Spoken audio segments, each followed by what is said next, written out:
Assalamualaikum warahmatullahi wabarakatuh. Waalaikumsalam warahmatullahi Wabarakatuh. Rabbi shrahli sadri wa yassirli amri wahlul 'uqdatam min lisani yafqahu qawli.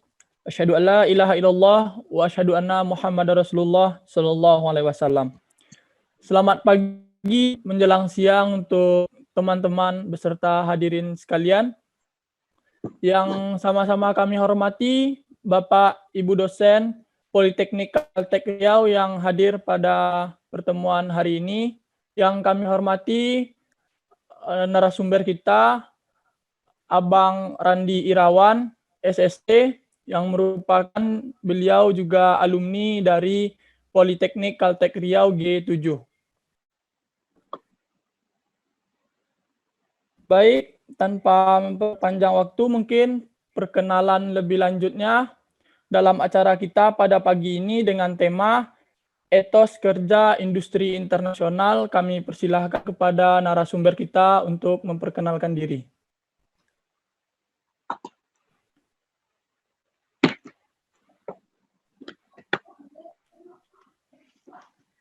Oke, sebelumnya terima kasih buat teman-teman dari TET yang sudah mengundang saya untuk bisa memberikan materi di perkuliahan Kapita Selekta hari ini.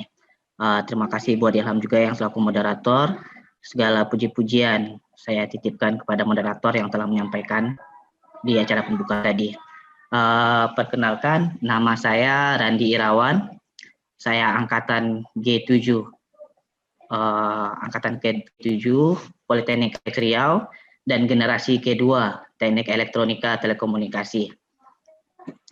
Kalau seandainya perkenalan singkat saya, lama menjadi mahasiswa Politeknik Kaltek Riau, saya dipercaya untuk menjadi Dewan Pendiri ET, Association of Electronic Telecommunication, yaitu Himpunan Mahasiswa Teknik Elektronika Telekomunikasi. Saya juga tergabung dulunya di BEM Politeknik Kaltek Riau, Divisi Ristek, dan juga tergabung dalam tim robot PCR di tahun 2009, dan terakhir di tim roket PCR di 2010. Mungkin untuk data yang perkenalan termaksud pengalaman kerja atau gimana ini, Ilham? Mungkin boleh diceritakan juga sedikit dari pengalaman kerja Bang atau training yang pernah Abang ikuti sampai sekarang ini, Bang.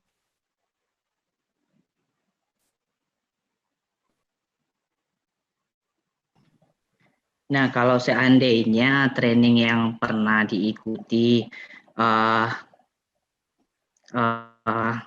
kita masuk ke dulu lah ya. Dari pertama itu saya pernah bekerja di aplikasi Lintas Arta, yaitu sebuah provider satelit komunikasi yang mana itu bekerja sama dengan PT Chevron Pacific Indonesia untuk suplai internet di area pengeboran PT CPI waktu itu. Setelah itu saya join ke Petro Papua Energi, itu ada di drilling company. Saya banting setir dari yang awalnya jaringan telekomunikasi, sekarang saya lari ke pengeboran. Langsung lanjut banting gitu ya, Bang? Langsung banting setir. Ya. Dari pengeboran saya pernah join beberapa bulan dengan MAT Company, yaitu untuk pembentukan lumpur pengeboran di PT Geotek Multiguna Mandiri. Hanya beberapa bulan di sana karena pengaruh oil price down. Saya banting setir lagi, langsung gabung di oil company di Abu Dhabi. Dan sampai sekarang alhamdulillah saya masih dipercaya untuk bekerja di sana, join di oil company di sana, di ADNOC Drilling. Jadi kalau seandainya jadi cocok lah ya, Bang, dengan tema kita ini, industri internasional ya, Bang? Bisa kita cocok-cocokkan lah.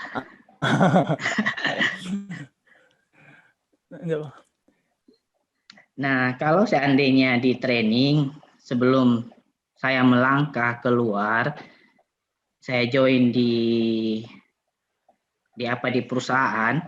Mungkin training-training yang saya ikuti itu training-training intern yang ada di Politeknik.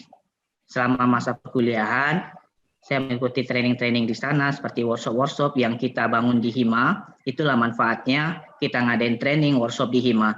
Karena kita fresh graduate yang mau terjun ke dunia kerja ibaratnya masih fresh, masih 0 kilometer lah istilahnya.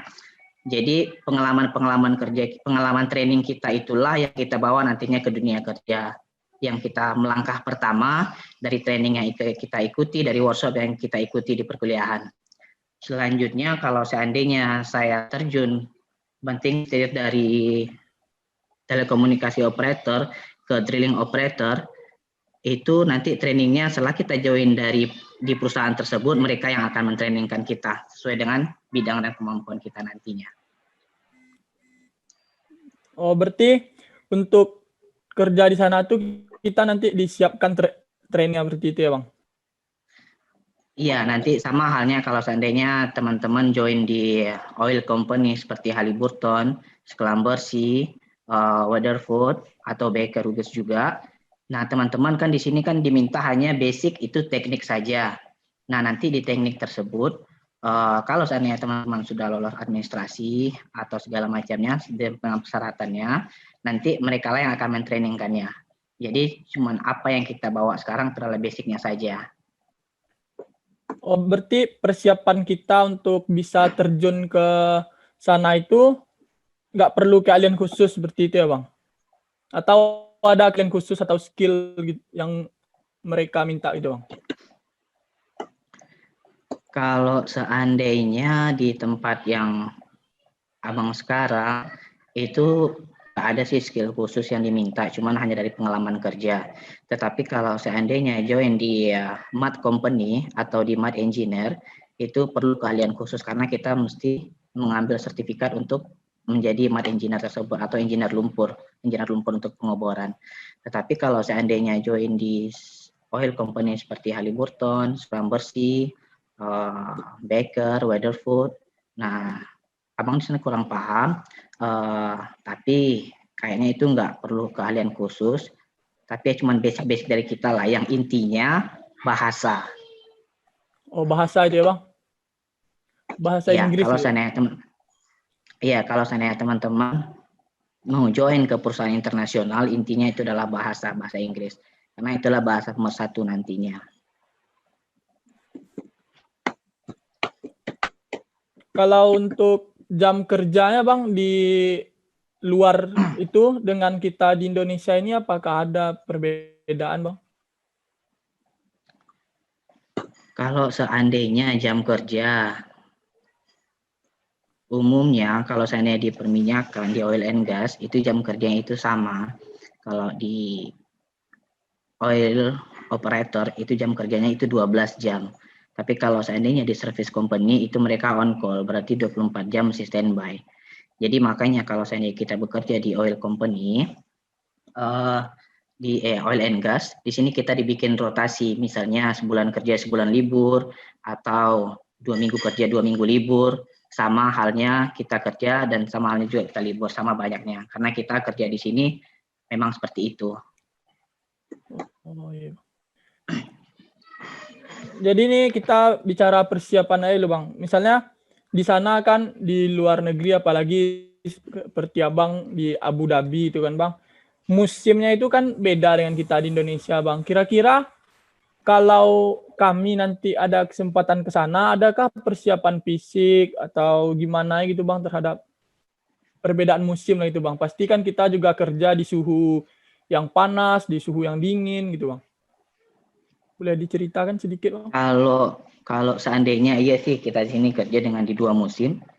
Saat musim panasnya itu suhu mencapai sekitar 45 derajat, sekitaran 38 sampai 45 derajat. Nah, kalau seandainya di musim dingin itu kadang mencapai 10 derajat atau di range antara 20-15 derajat. Nah, kalau seandainya untuk stamina, ya stamina sih normal sih, nggak ada yang strategi khusus untuk kerja di luar yang ada 3 musim tersebut, nggak ada sih strategi khusus. Tergantung bagaimana kita memahami diri kita sendiri aja dengan istirahat yang cukup dan multivitamin, cuman itu aja. Iya, Bang. Jadi Kira-kira menurut Abang, hal apa yang membuat kita mahasiswa Politeknik Kaltek Riau ini yang memiliki kesempatan yang luas di luar sana, Bang? Seperti apa menurut Abang kesempatan kita, Bang? Nah, kalau seandainya menurut pandangan saya, kembali ke judul yang Ilham kasih tadi, itu etos kerja. Apa sih yang dimaksud dengan etos kerja? Etos kerja itu kan sikap, kepribadian kita, karakter kita, keyakinan kita, kemampuan kita yang bisa meningkatkan untuk karakter kita bekerja dengan orang lain atau berkelompok. Nah, dengan etos itu, kita di Politeknik, kita sudah dibentuk dengan itu. Contoh, teman-teman bergabung di Politeknik, join di Politeknik, pertama ISO. ISO dari yang nggak kenal teman-teman yang lain, join sama teman-teman yang lain, itu dibentuk suatu partai, bikin tugas kelompok. Nah, di situ juga gimana etos teman-teman, menunjukkan watak kepribadian teman-teman bisa bekerja kelompok, menunjukkan kalau seandainya kita bisa. Nah, di sini di Politeknik kita udah diajarkan dari awal masuk, dari menginjakan kaki di gerbang PCR, kita sudah dibentuk untuk mempunyai watak tersebut. Itu sih menurut pandangan saya. Kalau kemungkinannya untuk kan kita di PCR ini semua jurusan gitu kan, Bang, ada berbagai jurusan gitu, ada dari teknik elektro, ada informatika gitu, Bang. Kesempatan kita untuk berkarir di internasional itu sama menurut Abang atau seperti apa, Bang? Kalau untuk kesempatan berkarir di internasional itu sih sama. Itu mungkin beberapa bulan yang lalu itu juga ada sharing alumni ya di lintas benua, lintas negara. Sekarang kalau seandainya dari data terakhir itu ada alumni PCR itu tersebar di 29 negara. Betul ya? Di 18 bidang kerja dan sekitar 54 perusahaan internasional. Nah, di sana nggak hanya jurusan teknik, tapi akuntansi, semua jurusan yang ada di PCR memang mumpuni untuk bersaing di dunia internasional. Seperti yang visi PCR sekarang itu empower you to global competition. Jadi teman-teman yang masuk ke PCR memang harus untuk bisa bersaing, nggak hanya di lokal, di negara kita, tapi kita juga harus bisa bersaing di dunia luar. Oh iya. Jadi menurut Abang, dari pengalaman kita di kampus, kan kami pengalaman di kampus, Bang. Sebesar apa pengaruh organisasi di kampus ini untuk dapat membentuk kita menjadi pribadi yang memiliki etos kerja yang pantas untuk internasional itu, Bang? Nah, kalau seandainya untuk didikan di kampus, bagaimana memiliki etos kerja ya? Iya, Bang. Malam-malam itu mau ku ambil dan matikan. Di mana? Tempat tidur. Baca mana? Mana lagi tempat tidur di sini? Ya. Kamar ini. Masih baru bangun ya, itu dikasih kompen nantinya. Tenang aja. Nah, kembali ke pertanyaan Ilham tadi ya, yang kalau apa sih? Apa tadi pertanyaannya? Pengalaman kita di organisasi kampus ini sejauh mana yang membawa kita untuk ke etos kerja yang di internasional itu selayak apa gitu, Bang, menurut Abang? Nah, kalau seandainya karena Abang emang nggak terlalu baik di akademik, nggak terlalu jadi mahasiswa teladan, tapi Abang memang suka atau memang join di organisasi. Di organisasi itulah yang membuka jalan Abang untuk bisa bekerja di internasional. Seperti kita sekarang organisasi, otomatis kita berinteraksi sama orang. Betul nggak? Betul, Bang. Nah, sekarang kita di dunia kerja itu nggak hanya mengandalkan nilai kita, tetapi yang utama untuk bekerja adalah membangun link atau membangun relasi kita. Seperti sekarang, teman-teman ini di angkatan ketiga atau keempat ya? Ketiga ya? Udah masuk tingkat keempat. Tingkat keempat ya, udah mau, oh ya udah TA lagi ya? Seperti Udah. sekarang udah tingkat keempat. Nah, teman-teman punya alumni, teman-teman ikut juga organisasi. Dari organisasi itulah teman-teman dididik, dibangun mental teman-teman, gimana itu kita berkomunikasi dengan orang, kita gimana interaksi dengan orang. Jadi salah satunya ya organisasi di kampus itulah yang membantu kita untuk bisa interaksi sama orang dan membangun relasi untuk bekerja di luar. iya Bang. Untuk teman-teman mungkin yang menanyakan udah sesi tanya jawab, yang mau tanya silakan aja di kolom komentar. Nanti selesai sesi kita mengupas banyak ilmu dari Bang Randy, nanti kita akan bukti tanya jawabnya.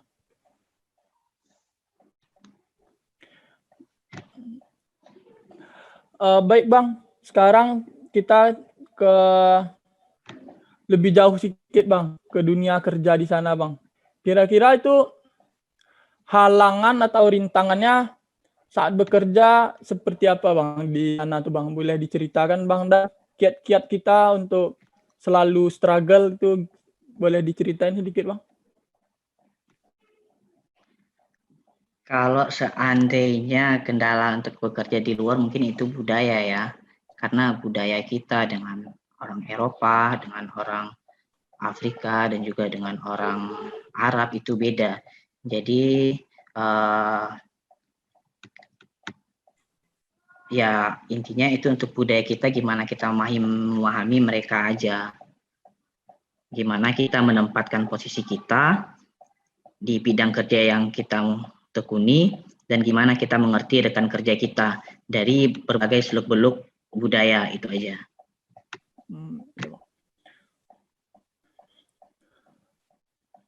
Jadi itu tergantung budaya seperti itu ya. Kalau itu ada teman-temannya Ilham itu untuk bertanya tentang materi, itu kita gimana masuk materi atau gimana?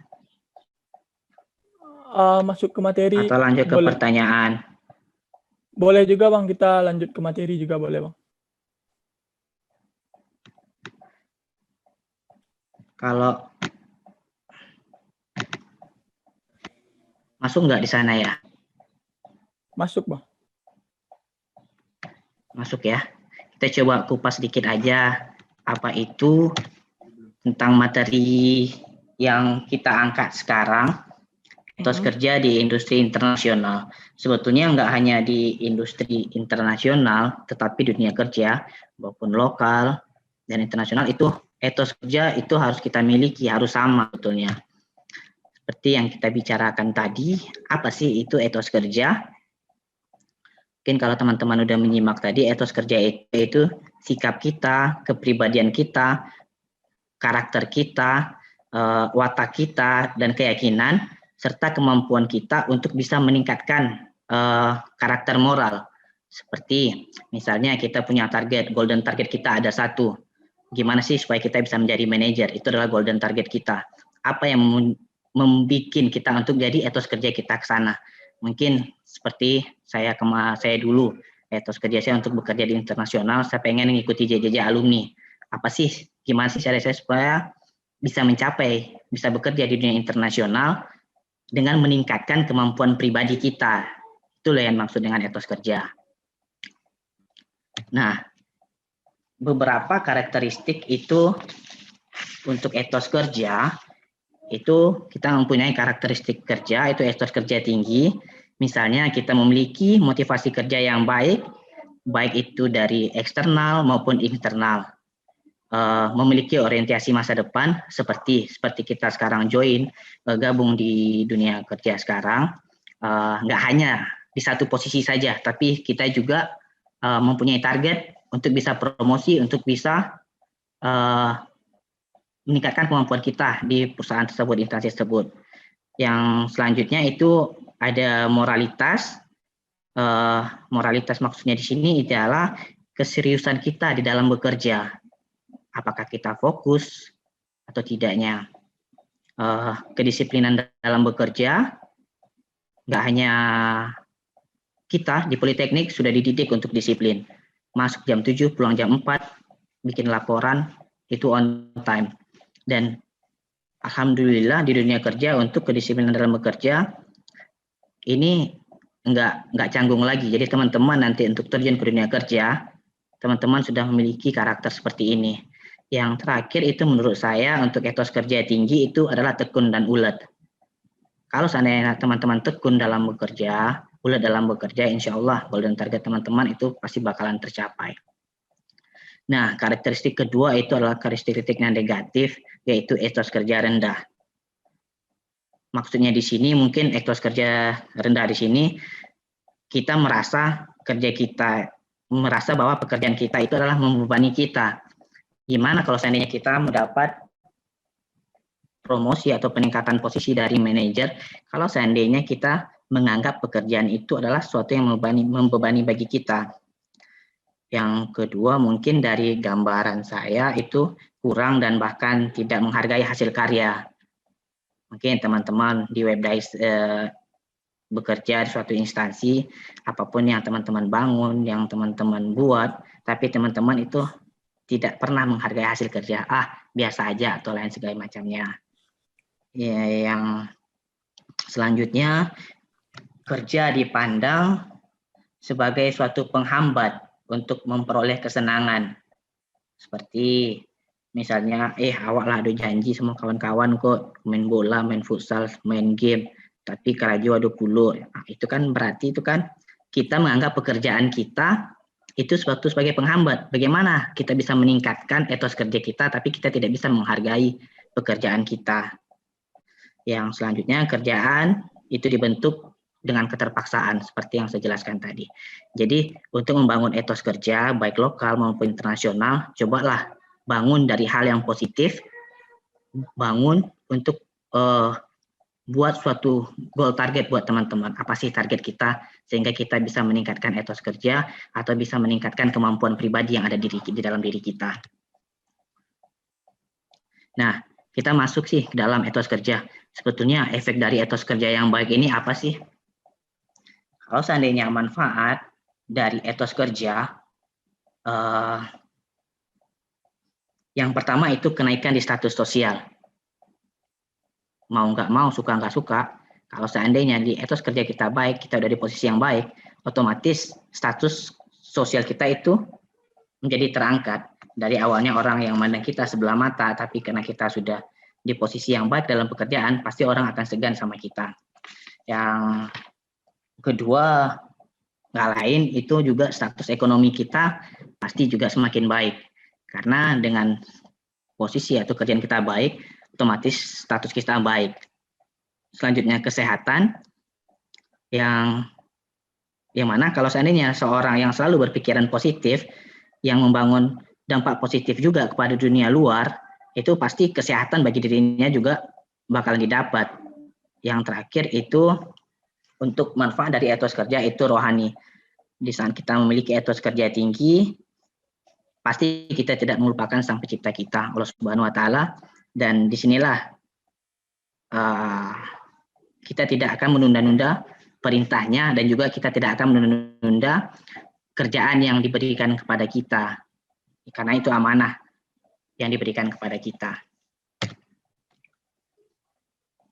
Nah, selama ini yang prinsip-prinsip dari etos kerja yang abang pegang, yang saya pegang, saya pernah baca buku dari Jason Sinamo, ada 8 prinsip yang memaknai atau untuk memiliki etos kerja profesional.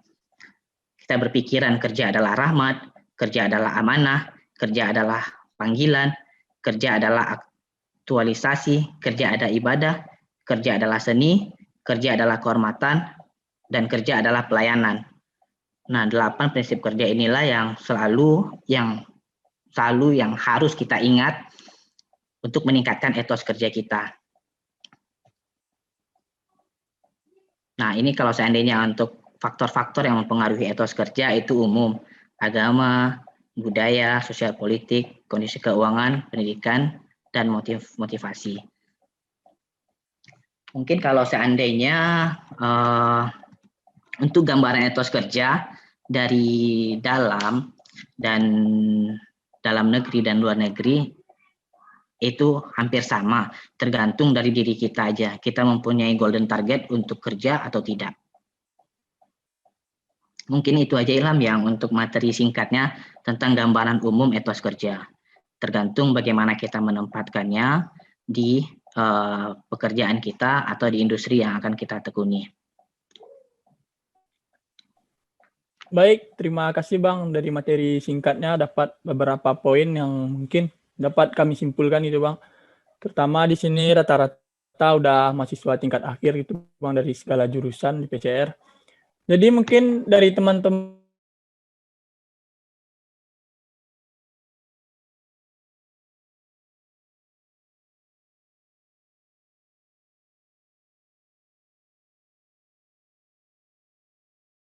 lebih bagusnya langsung raise hand aja teman-teman.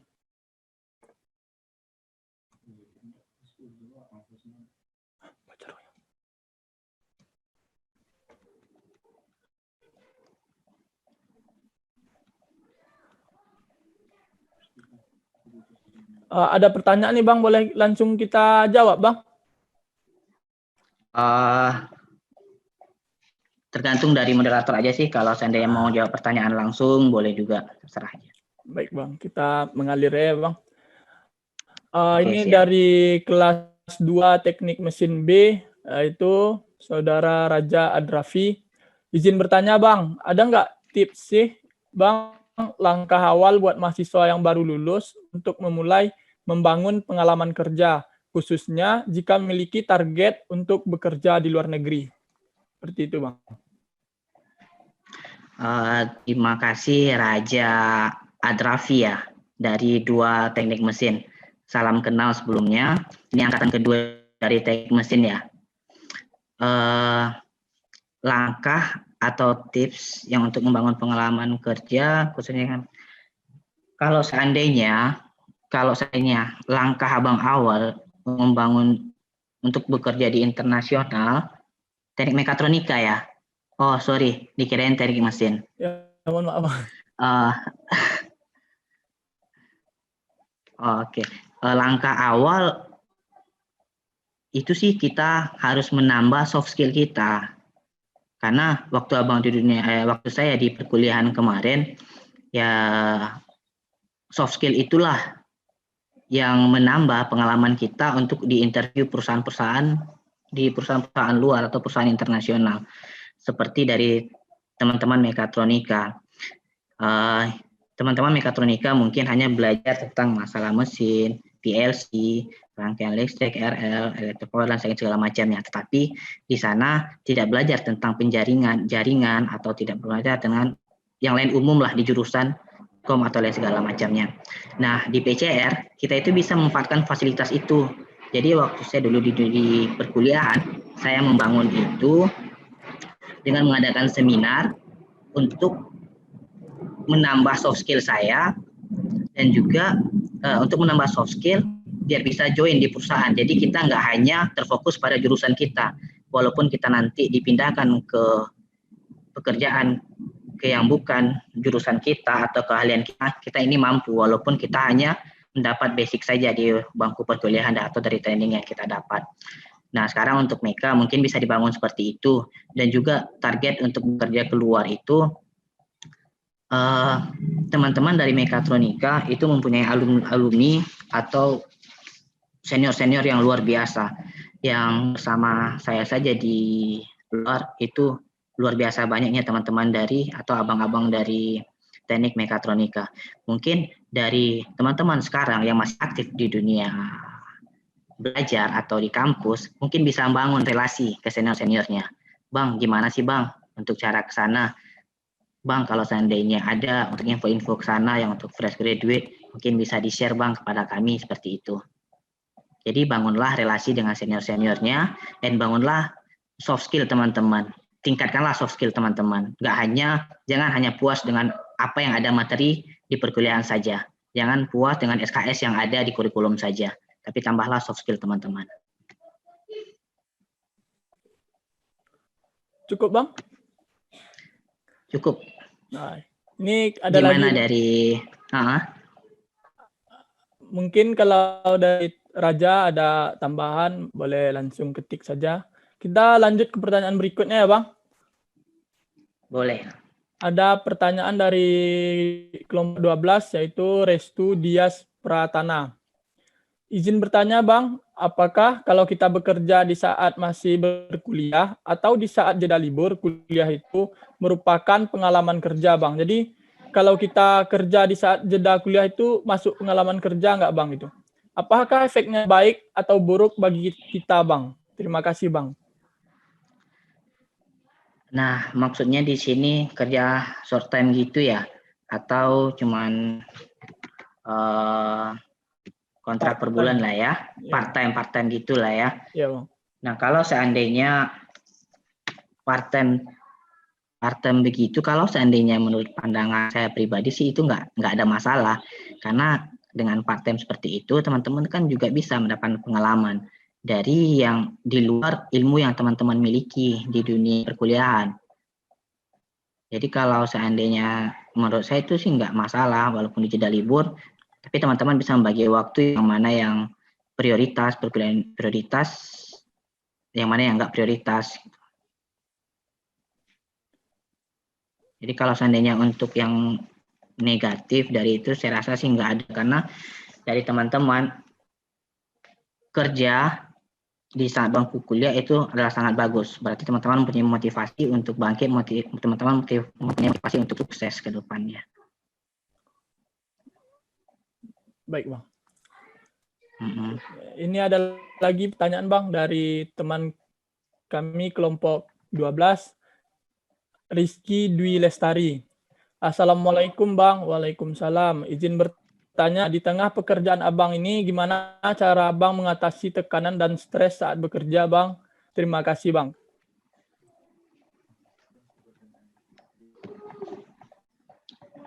Itu di atas masih ada itu dari Oh kapsul iya bang. kelompok 3. Kita ngelompat dulu ke 12 ya, dari Iya bang. Rizky. Iya bang. Nanti kita lanjut bang. Nah, kalau seandainya di pandemi sekarang ya, kebetulan kemarin abang stuck di sana di luar sekitar 8 bulan, stresnya luar biasa, tekanan kerja luar biasa karena kita harus menutupi teman-teman atau rekan-rekan kerja yang stuck di negaranya masing-masing. Cara untuk mengatasi tekanan dan stres saat bekerja, kalau seandainya untuk mengatasi tekanan, ya mungkin karena kita sama teman-teman yang lain, sama rekan-rekan yang lain, sama-sama orang lapangan, jadi untuk tekanan itu enggak terlalu, karena dari oil company itu sendiri, mereka tidak mempush karyawannya untuk mempunyai target di tengah pandemi seperti sekarang. Tapi kalau seandainya stres itu wajar, karena kita yang biasanya sebulan kerja, sebulan libur, sekarang dipaksa kerja untuk 8 bulan non-stop, mungkin cuma liburnya cuma seminggu. Yang untuk mengurangi stres, ya biasa. Yang biasa kami lakukan itu ya cuma video call bareng keluarga. Cuma itu aja. Di saat istirahat, di time, kita video call bareng keluarga.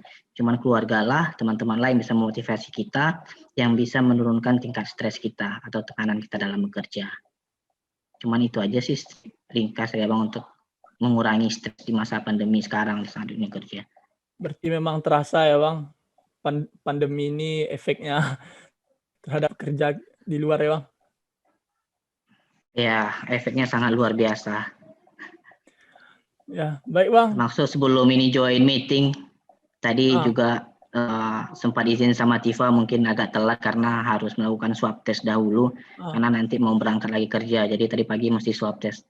Izin sama Tifa mungkin agak telat. Tapi alhamdulillah abang bisa join on time di kelas kali ini. Oh berarti abang sekarang di Abu Dhabi bang? Kalau sekarang lagi di rumah sekarang, mungkin Sabtu nanti baru berangkat ke Abu Dhabi. Oh iya bang. Ya udah bang, ini ada pertanyaan lagi bang dari kelompok 3, Tifa yang nanya bang. Izin bertanya bang, bagaimana pendapat abang dengan dampak yang diberikan pada saat bekerja berpindah tempat kerja dari industri telkom ke oil dan gas? Dan bagaimana efek berpindah tempat kerja dalam tempo yang cepat untuk mencari tempat kerja yang cocok bang? Terima kasih bang. Nah, kalau seandainya berpindah kerja dari industri telkom ke oil and gas, sebetulnya gimana ya? Kalau seandainya dampak itu pasti, karena memang kita dari nol, dari nggak tahu sama sekali, karena basic kita itu elektro telkom, basic kita di jaringan, dan sekarang pindah ke oil and gas itu betul-betul berputar 180 derajat. Nah, dari efek itu mungkin kita anak teknik, kita itu bisa belajar mandiri.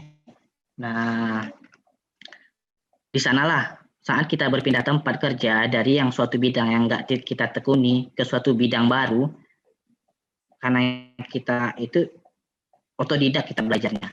Karena Kanata ini kita bisa belajar otodidak, dan di sana juga teman-teman yang lain itu juga bisa membantu kita untuk proses adaptasi dari perusahaan yang lama ke perusahaan kita yang baru. Kalau seandainya efek berpindah, itu pasti ada efeknya. Yang pertama, itu mungkin dari perusahaan kita yang lama, mungkin kita dibilang nggak amanah, karena awalnya kita menawarkan kita kerjaan dengan kontrak misal beberapa tahun, tetapi untuk hanya setengah jalan kita resign. Tapi bagaimana lagi, karena kita mempunyai golden target kan. Kalau seandainya golden target kita itu nggak sesuai dengan situ, ya kita pindah haluan ke tempat yang lain. Untuk mencari tempat kerja yang cocok, dari sekarang lah teman-teman, misalnya teman-teman join ke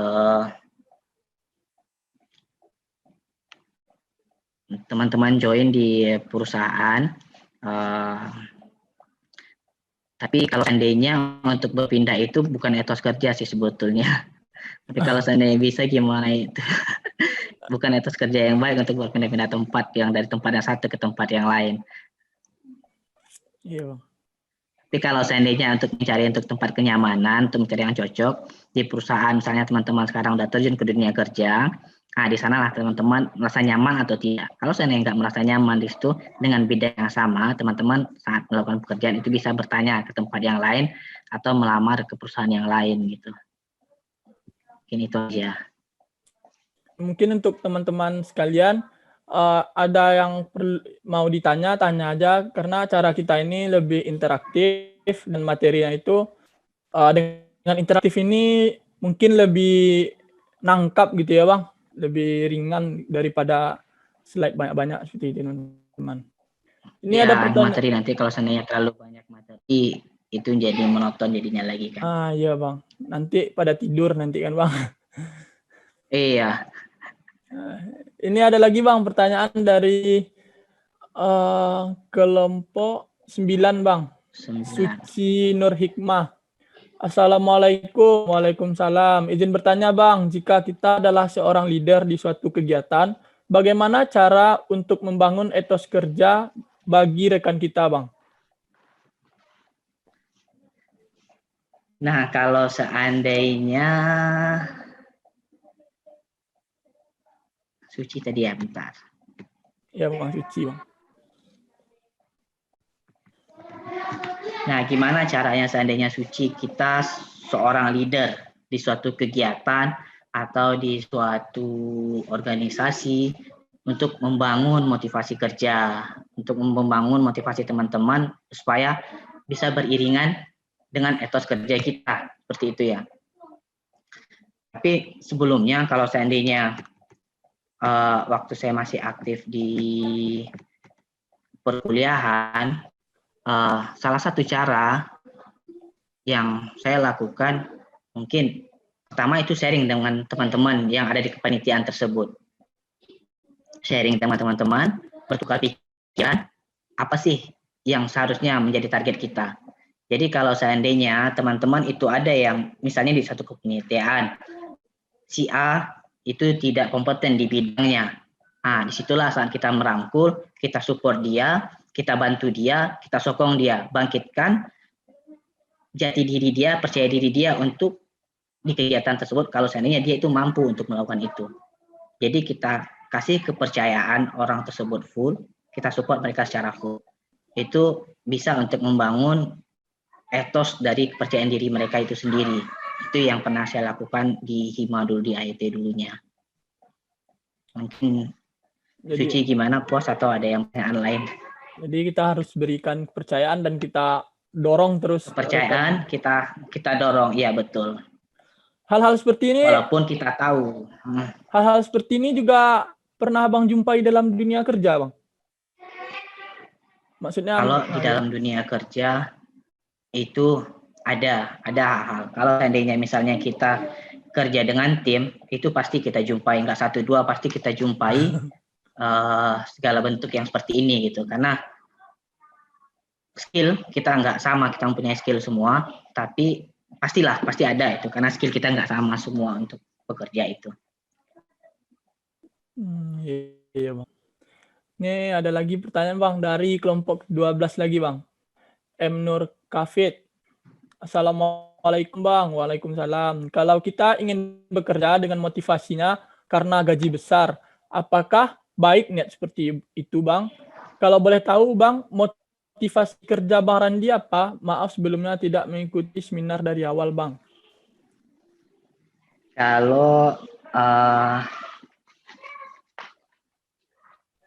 Kalau seandainya gimana ya, motivasi kerja yang seperti yang Bang bilang tadi kan, untuk etos kerja yang baik itu kan hal-hal yang positif yang di slide Abang bicarakan tadi. Yang pertama itu meningkatkan derajat sosial kita. Yang kedua itu meningkatkan status ekonomi. Jadi dengan golden rule kita, dengan gaji besar, itu kalau seandainya Abang motivasinya gaji besar itu nggak masalah. Karena ya materi itu adalah utama gitu loh. Nggak mungkin kan teman-teman itu bekerja di luar hanya cukup untuk bulanan teman-teman saja, tapi tidak bisa untuk menyimpan atau habis bulan habis gaji. Pasti itu juga mengurangi dari efek dari etos kerja kita. Kalau seandainya teman-teman misalnya perusahaan lokal loh, ada yang menggaji kita 2 digit misalnya begitu, otomatis etos kerja kita meningkat kan. Apa yang kita bisa kita berikan ke perusahaan itu bisa lebih dari apa yang ada pada diri kita yang kita berikan kepada perusahaan. Jadi yang motivasi gaji besar itu nggak masalah. Sedikit materi ya, tapi nggak masalah. Tapi itu untuk membangun etos kerja, karena dari etos kerja yang baik, kita bisa meningkatkan status sosial, kita bisa meningkatkan status ekonomi. Iya. Kalau seandainya motivasi saya bekerja simpel sih. Motivasi saya bekerja hanya keluarga. Saya Di senang, keluarga adalah senang. motivasi terbesar Iya, itu keluarga. Motivasi pekerja terbesar adalah keluarga. Makasih ya M. Nur untuk pertanyaannya. Ya baik Bang. Sekarang ada pertanyaan dari Ika. Kenapa kalau pas kuliah itu Meka sama TT itu mungkin saingan seperti itu Bang, saingan terus untuk PCR Cup, tapi pas sudah jadi alumni kenapa jadi akur gitu Bang? Nah, Ika ini dari jurusan apa ya? Dari TET juga. Tapi sebetulnya kalau seandainya Meka TET itu nggak pernah ribut. Kita itu cinta damai.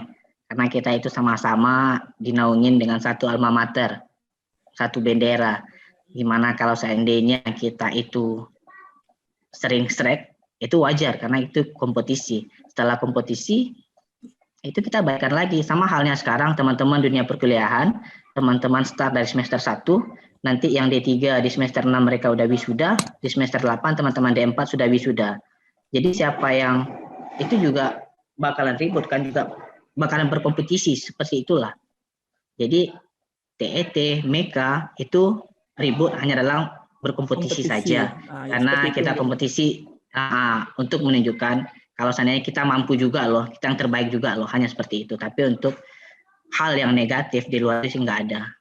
TET, Meka itu tetap dalam satu rumpun itu. Mungkin karena sama-sama memiliki mental juara seperti itulah ya Bang, kira-kira. Iya, itulah kira-kira. Dan juga jurusan-jurusan lain di PCR punya mental juara seperti itu ya Bang. Iya. Kita lanjut Bang, ada pertanyaan dari kelompok 3. Muhammad Fikri. Assalamualaikum Bang. Waalaikumsalam. Izin bertanya Bang, apabila kita mau magang di perusahaan luar negeri itu ada persyaratannya juga Bang? Dan apakah kampus akan memberikan izin buat mahasiswa yang akan magang ke luar negeri itu Bang? Jadi kalau magang ke luar negeri itu ada syaratnya nggak Bang? Dari perusahaannya, kalau dari kampusnya mungkin pihak kampus lebih tahu. Nah, kalau seandainya Abang sih nggak dapat gambaran sama sekali nih untuk magang ke luar negeri. Tapi mungkin yang teman-teman TISI yang udah magang di Malaysia, yang kerja di Malaysia, kakak Kori, kak siapa lagi kemarin, abang apa kemarin lagi yang di internasional, mungkin mereka bisa memberi jawaban. Tetapi kalau seandainya di oil and gas untuk magang internasional itu kayaknya belum ada yang pernah dilihat. Tapi kalau seandainya untuk magang di perusahaan oil company yang internasional seperti Waterfood, Haliburton, sekolah bersih, itu pernah ada. Di PCR juga teman-teman yang satu angkatan atau yang di bawah Bang dulu juga pernah ada untuk magang di perusahaan oil service tersebut. Persyaratannya mungkin bisa tanya langsung ke kampus karena itu di bagian BAK kali ya, untuk persyaratan ke sana apa aja syarat-syaratnya. Biasanya kalau seandainya mereka untuk membuka lowongan untuk mahasiswa magang, mereka bakalan kasih info ke kampus kita gitu. Oh iya. Kita lanjut Bang. Boleh? Kita tanya jawab aja dulu ya Bang. Dari kelompok 11 Haryo Tegar. Assalamualaikum. Waalaikumsalam. Izin bertanya untuk Waalaikumsalam. materi, apakah dalam bekerja secara internasional pengaruh nggak dalam hal mental untuk bekerja di perusahaan internasional? Terima kasih. Nah, kalau yang untuk bekerja di internasional, mental itu harus punya. Mungkin beberapa trik juga ya untuk di internasional selain dari bahasa, attitude juga kita harus baik. Attitude di sana kan juga mencakup mental kita. Kalau seandainya kita itu nggak bisa bersaing dengan teman-teman dari negara Asia yang lain, bagaimana kita untuk bisa bangkit di sana? Jangan kita udah join, habis itu mereka dengan bahasa kita yang masih kurang ya dibanding negara Asia yang lain seperti India, Singapura, Malaysia, mungkin bahasa Inggris kita ini dibilang jauh di bawah mereka. Mungkin mental kita udah kena gitu loh. Jadi sebelum teman-teman untuk berani untuk melangkah kerja di internasional atau kerja di luar, yang pertama teman-teman siapkan itu bahasa, yang kedua mental, dan saya pikir kalau untuk mental anak-anak PCR udah nggak diragukan lagi dah. Udah Kalau terasa lah ya untuk Bang. mental PCR udah terasa mentalnya. Jadi walaupun bersaing baik itu di lokal internasional, teman-teman yang dari PCR itu sudah mumpuni lah, sudah bisa bersaing untuk itu. Baik Bang. Terima kasih Bang. Ini ada pertanyaan lagi Bang. Dari kelompok 12, Kenny Ashraf. Assalamualaikum Bang. Waalaikumsalam.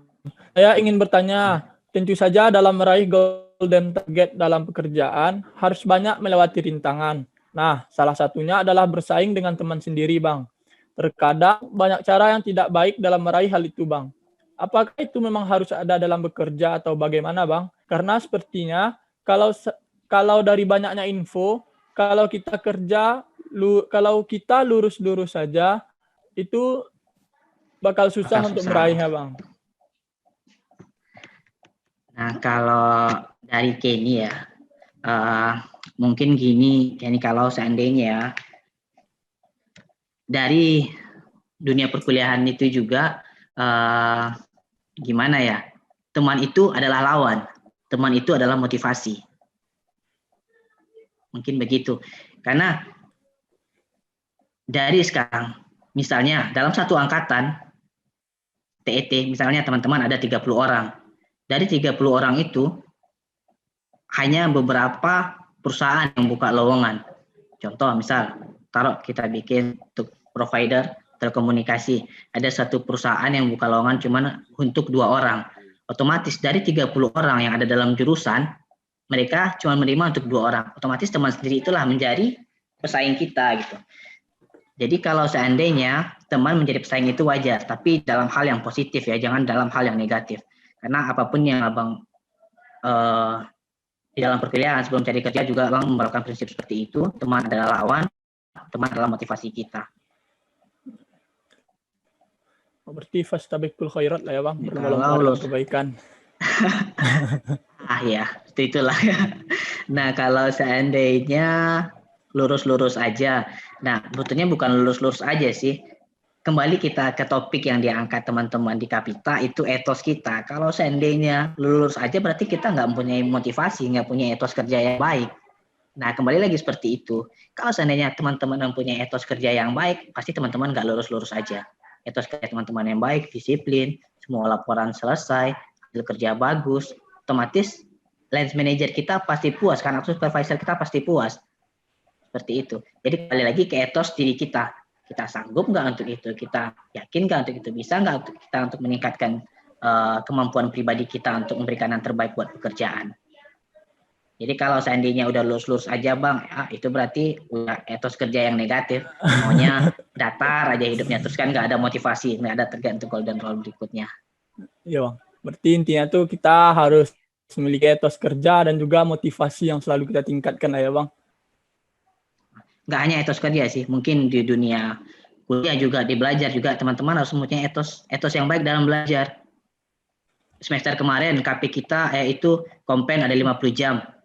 Semester depan itu targetnya mungkin 20 jam aja lah. Gimana ya supaya etos belajar baik, datang on time, nggak telat, amatir bikin semua, kok segala macam lah.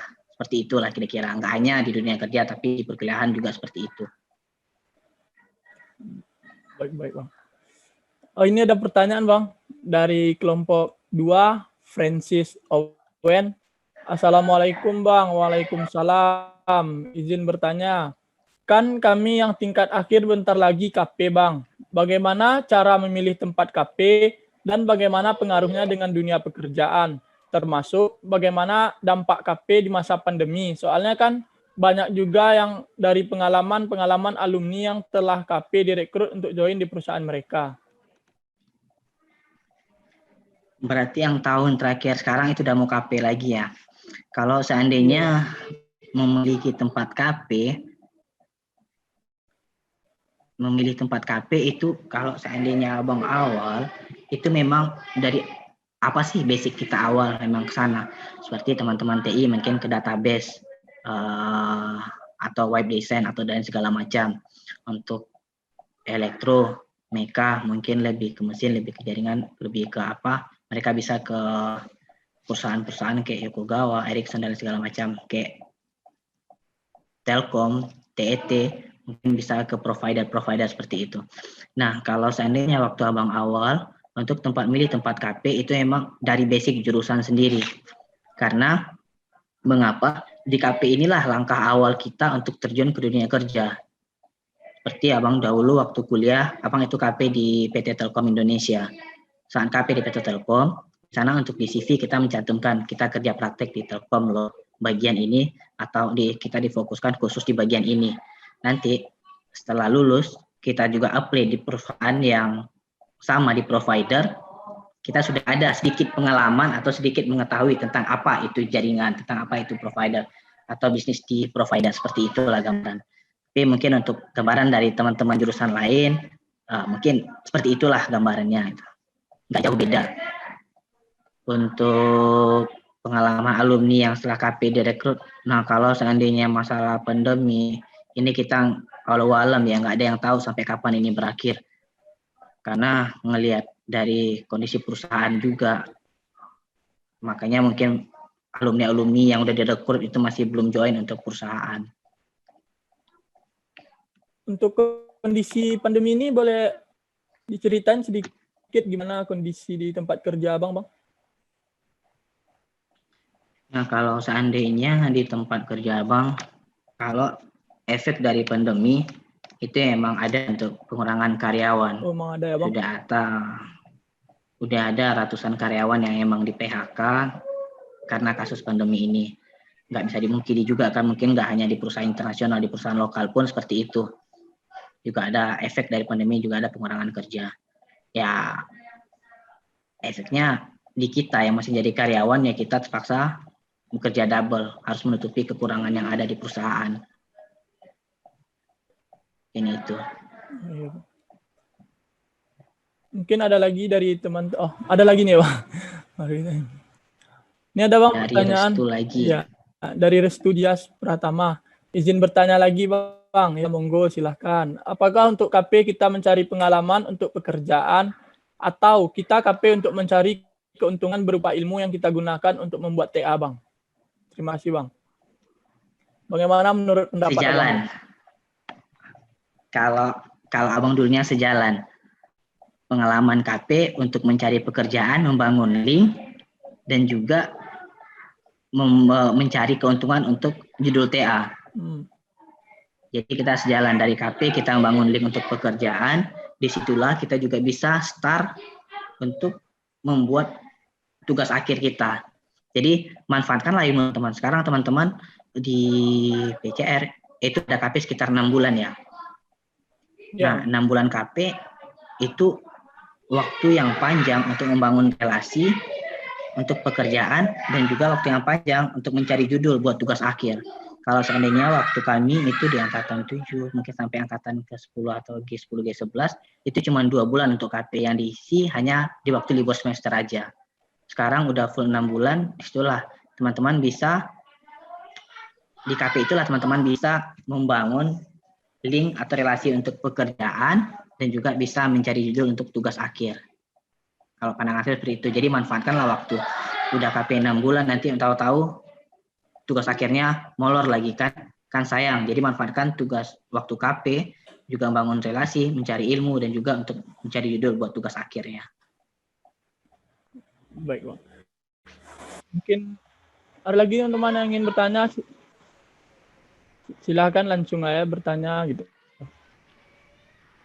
Kalau dari apa, Bang? Dari pekerjaan Abang sekarang itu, Bang. Kira-kira, Bang, berapa maksudnya komposisi di perusahaan luar tuh ada dia menargetkan, Bang, misalnya dari kawasan atau negara ini segini, Bang, di negara ini segini, atau enggak, Bang?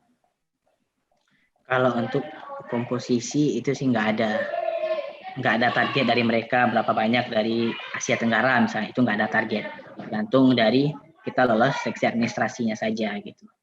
Jadi walaupun seandainya dari Asia itu banyak, di Afrika itu sedikit, mungkin memang skill yang kita punya di Asia itu melebihi dari mereka, itu aja. Jadi kalau untuk target khusus dari setiap negara itu berapa persen persentasenya itu nggak ada. Oh, berarti nggak ada ya, Bang? Iya. Oh, ini ada, Bang, dari kelompok 12 lagi, Bang. Ferdi Yuda Wibawa. Assalamualaikum, Bang. Waalaikumsalam. Izin bertanya, Bang, apakah untuk bekerja di luar negeri harus ada pengalaman kerja di Indonesia terlebih dahulu atau kita dapat bekerja di luar negeri secara langsung, Bang? Terima kasih, Bang. Nah, kalau seandainya dari jalan yang tempuh sendiri, itu Abang cari pengalaman dulu di dalam negeri, baru ngelompat keluar. Karena untuk bersaing dengan orang luar, dengan pengalaman kita yang masih kosong, itu rasanya berat untuk melangkah ke dunia luar. Tapi itu nggak memungkiri apa yang dibicarakan Bang Riki ya, yang di Haliburton Qatar waktu sharing alumni lintas negara, itu ada katanya, ada mungkin nggak sekian banyak. Mungkin nggak terlalu mungkin, persentasenya ada 2 atau 5% maksimal dari harus graduate langsung terjun ke dunia internasional. Tetapi alangkah lebih baiknya kita mencari dulu pengalaman di dalam negeri, karena persentase dari salary kita atau gaji kita itu tergantung dari pengalaman kita. Kalau seandainya pengalaman kita ada, mungkin rate kita itu jauh lebih baik. Kalau pengalaman kita hanya 0, maksudnya kita fresh ke sana, mungkin rate gaji kita itu ada sedikit di bawah. Jadi kalau seandainya kerja di dunia luar, pengalaman kerja itu juga mempengaruhi dari persentase gaji kita nantinya. Oh, jadi pengalaman. Jadi gambaran. Kalau ya, itu di pengalaman yang Abang nggak tahu ya, di perusahaan IT atau di provider yang lain yang bukan di oil and gas seperti itu. Baik, Bang. Mungkin, Bang, sebelum kita tutup sesi tanya jawab ini, setelah ini mungkin bisa Bang berikan kesan-pesan atau motivasinya sedikit, Bang, bagi kami yang hadir pada hari ini, Bang. Atau juga boleh Bang simpulkan sedikit, Bang. Nah, motivasi aja ya. Ya, Bang. Dari yang judul yang tadi yang kita angkat, etos kerja, nggak hanya di dunia internasional, tapi juga lokal, itu semua etos itu ada pada diri kita sendiri. Bagaimana kita membangun kepercayaan diri kita supaya bisa meningkatkan kemampuan kita dalam bekerja, nggak hanya dalam satu bidang, tetapi dalam bidang lain kita juga mampu untuk bersaing. Nah, buat teman-teman yang sekarang masih di bangku perkuliahan, nikmatilah fasilitas yang ada di perkuliahan. Mungkin buat teman-teman TET, setiap kita ketemu atau jumpa, pasti Abang bawel masalah nikmatilah fasilitas kampus. Seperti mungkin sekarang di pandemi, mungkin teman-teman nggak terlalu bisa untuk menikmati fasilitas kampus seperti akses lab dan lain segala macam. Tetapi nanti di situasi sudah normal, manfaatkanlah fasilitas kampus seperti bangkitkan kembali hari-hari libur di kampus. Nah, waktu kami berkuliah dulu, Sabtu Minggu itu kampus tetap ramai. Adakanlah pelatihan setiap minggunya, adakanlah seminar-seminar setiap minggu ataupun di libur semester. Fungsinya buat apa? Itu untuk meningkatkan soft skill teman-teman. Karena ilmu yang ada di bangku perkuliahan itu nggak cukup untuk kita bersaing di dunia luar. Soft skill kita itulah yang bisa membantu kita nantinya mencari dunia kerja, join ke perusahaan di mana yang kita inginkan gitu. Jadi bangunlah soft skill, nggak hanya puas dengan apa yang ada di SKS perkuliahan saja. Karena sekarang teman-teman itu udah mahasiswa, bukan siswa lagi. Jadi pola pikir dari siswa yang hanya untuk mengejar nilai itu harus dirubah. Kita kuliah bukan untuk mengejar nilai, tapi untuk menambah soft skill kita sendiri, soft skill pribadi kita sendiri dan meningkatkan kemampuan pribadi kita. Mungkin itu aja sih motivasi teman-teman. Bahkanlah kampus lagi, ramaikan kampus kalau seandainya pandemi ini sudah berakhir. Baik, Bang. Mungkin sebelum kita tutup, teman-teman yang lain boleh nyalakan kamera semua, Bang. Teman-teman biar mungkin Ilham ya, Bang. Satu ya. Satu mungkin yang mau aku sampaikan buat teman-teman yang dari sisi akademis itu nggak terlalu baik, jangan minder.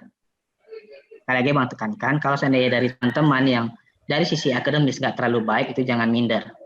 Karena IPK itu bukan jaminan untuk teman-teman melangkah ke dunia kerja. IPK hanya syarat administrasi saja. Jadi kalau seandainya teman-teman yang maaf kata IPK-nya nggak terlalu atau cuma pas-pasan, teman-teman bisa meningkatkan di soft skill teman-teman. Di soft skill teman-teman, di kemampuan pribadi teman-teman, disitulah yang nanti di sertifikat training atau pelatihan-pelatihan, itulah yang bakalan membantu nanti walaupun kita ada di bawah. Karena apa yang Abang bicarakan sekarang, itulah yang Abang lakukan sebelumnya.